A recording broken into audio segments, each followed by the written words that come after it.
Hi lovely people of the YouTube world. If you're looking for the Doll's House American Diner part 4, here it is. And today we're doing the benches.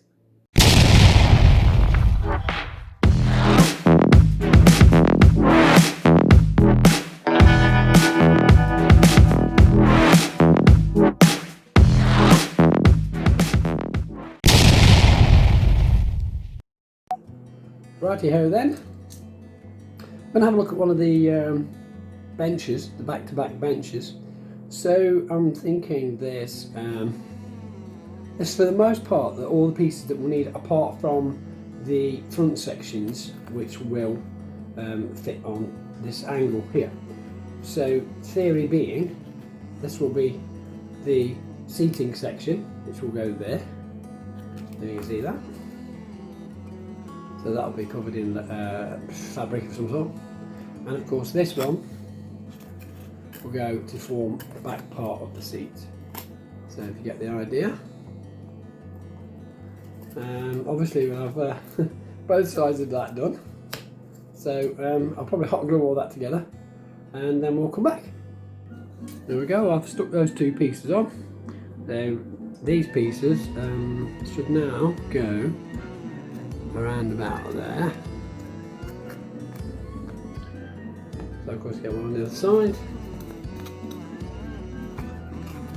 And that will make up the two sides once they're all together, and then we should have a flat section across the top of them, all of them. Then I'll put a nice piece of possibly sucker stick across that nice bit of wood.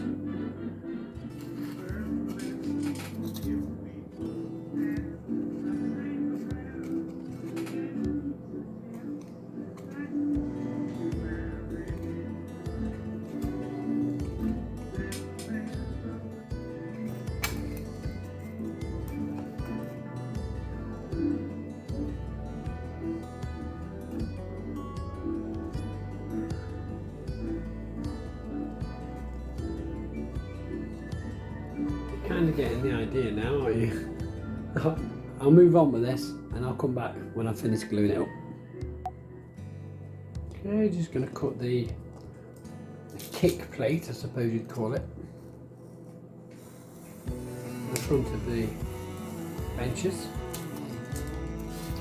Unfortunately, I've made it so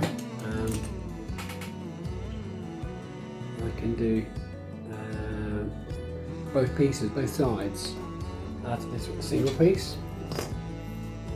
Helps you don't cover up your pencil, doesn't it?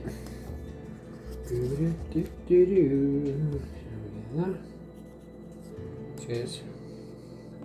Those are interested. 9 centimetres or 90 millimetres, and that's where we need to be.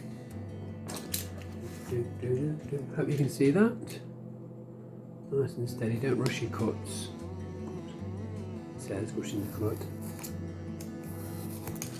Well, so there's two pieces. Now go for the kick plates. So that's basically the idea. I'm not too concerned about perfection at the moment, because a lot of this, what you see, will either be painted or covered in a fabric for the seating and obviously the backrest. But you get the idea. I've purposely left a gap below the seating because the theory is, and I've not tried it yet, is I'm going to tuck the fabric down the back first and then seal it underneath the front, and then the backrest section I'm going to tuck down there again, that should fill that gap, and bring it over the top here and seal that down, so when we put the wooden plate across the top it'll look nice and tidy. That's the theory. Okay, so here we are, and what I'll do is temporarily put some pins in here just to hold these sections in while I paint them, purely because I want to paint all this, particularly that, before I put the fabric on. So I'll put the fabric on, let the fabric dry, and I'll put that piece, slot those pieces back in afterwards. So we get this all painted up, and all I'm going to use is some Wilko's own paint. Well, that makes much of a difference. And the colour is mineral stone. Mineral stone.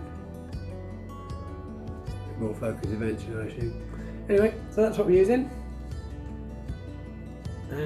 Because there are some greys, grey tones in the flooring, so I think that will just look nice, because you've got greens and greys and blues, and I think blue would be way too much. Now, I don't need to paint this section or this section, because there we go, as I said, will be covered in fabric, but I will paint on the inside, because that may be visible. I'll get on with that, and I'll come back to you when I finish this section.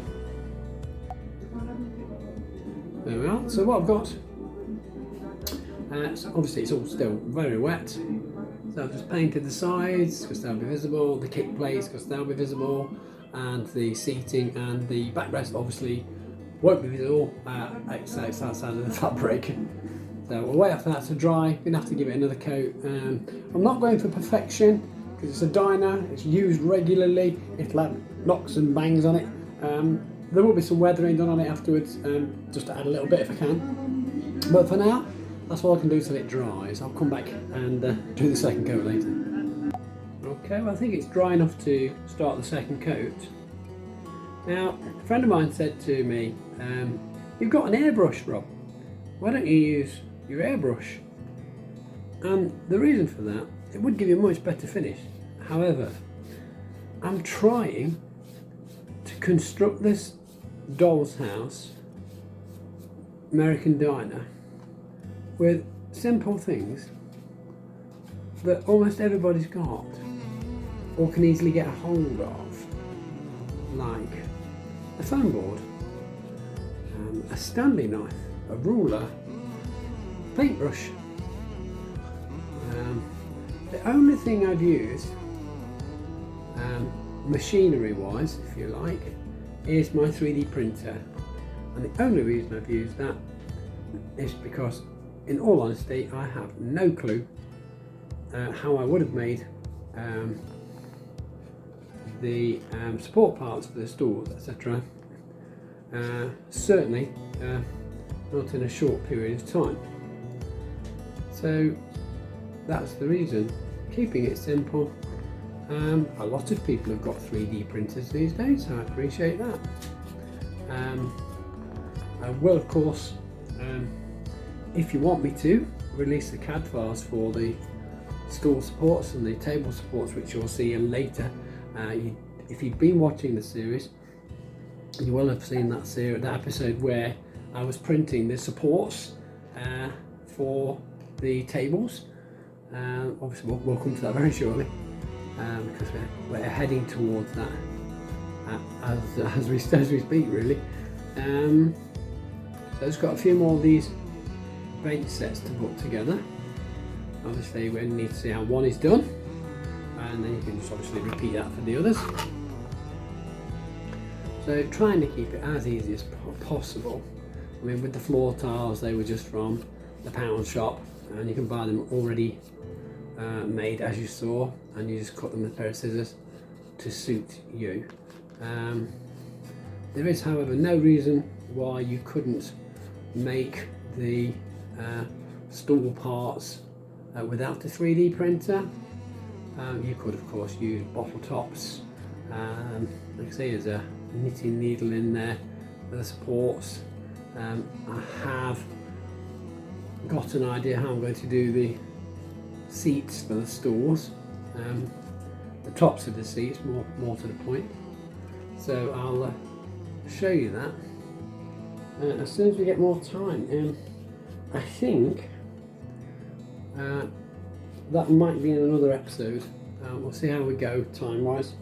I don't like to drag the videos out too long, because I know it can be a bore. I do, however, want to give a quick shout out to some people and just say hello to James Beniston and Kirsty. Lovely, lovely people. Thank you for subscribing.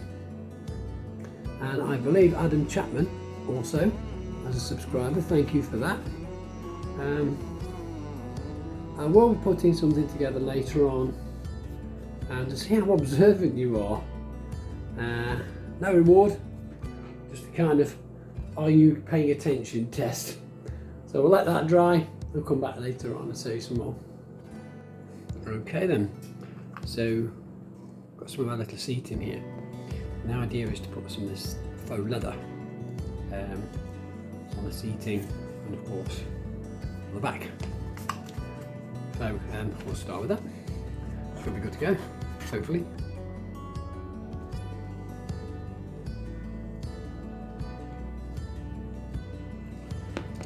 We'll start with that.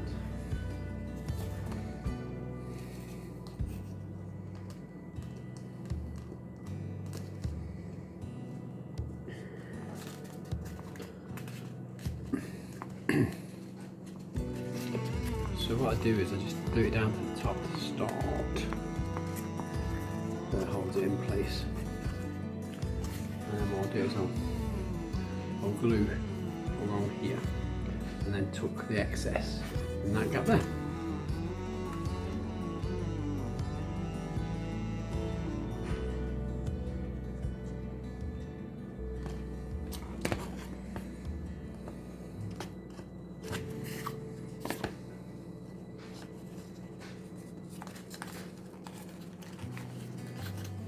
So you can't quite see what I'm doing there.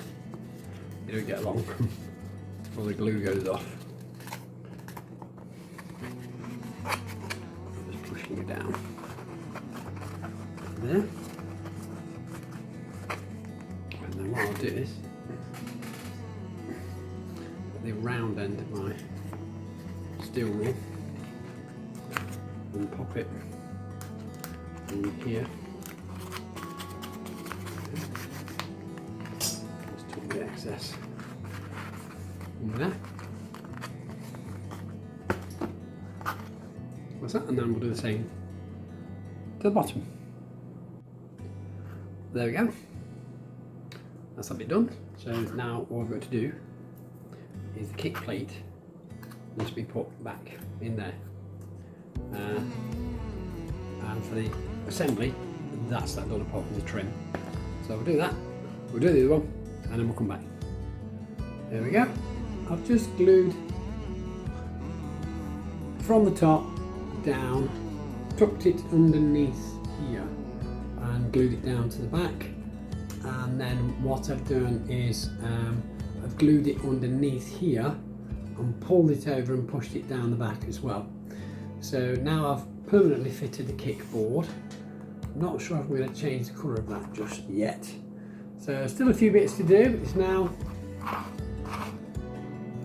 got the leather seating on it. This is actually a green faux leather, as you can see that. So it's wrapped over nicely. We've got the green and grey faux leather seating. Not finished yet. I do have to put some things on the top and I might add a bit of trim. Haven't decided yet. But obviously the more work I do on this one, I'll have to obviously repeat that work on all the others.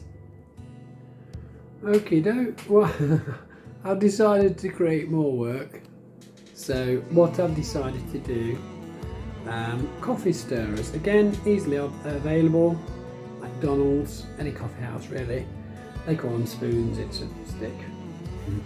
Okay, so what I'm going to do is put them all around the edges around the actual unit, and then I'll pop a nice piece of wood on top and I'll file it round so it's nice and no pointy bits, and hopefully it'll look really nice. So we'll get on with that. So there we are. I've just glued wood stirrers around the edges, smartens it up, makes it look nicer. I'm going to let that dry. I'm using wood glue for that, because it's wood. Makes sense, right? And that will probably sit on there quite nicely. I can't tilt it too much, it will fall off. So I'll carry on with that. All I'm doing is getting the wood stirrers, holding it against, marking it with a pencil, cutting it with a pair of scissors actually. You could use a Stanley knife. Make sure you're safe when you do such things, start cutting your fingers off. gluing it on, and I'll take a little nail file and sort all the rough edges out. So I'll do that, and I'll see you in a few. Okay, so this is going to give you a really nice oversight as to where we're going with this. Starting to look really nice. Obviously nothing's permanently in place yet, but you get an idea. There's still some touch-up work to do, but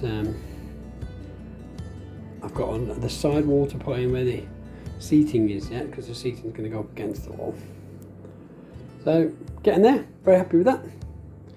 So well, we'll crack on, I think. So there you are, done time fly. 12 minutes. 12 minutes. That's all we can do for now. Thanks for watching, really appreciate it.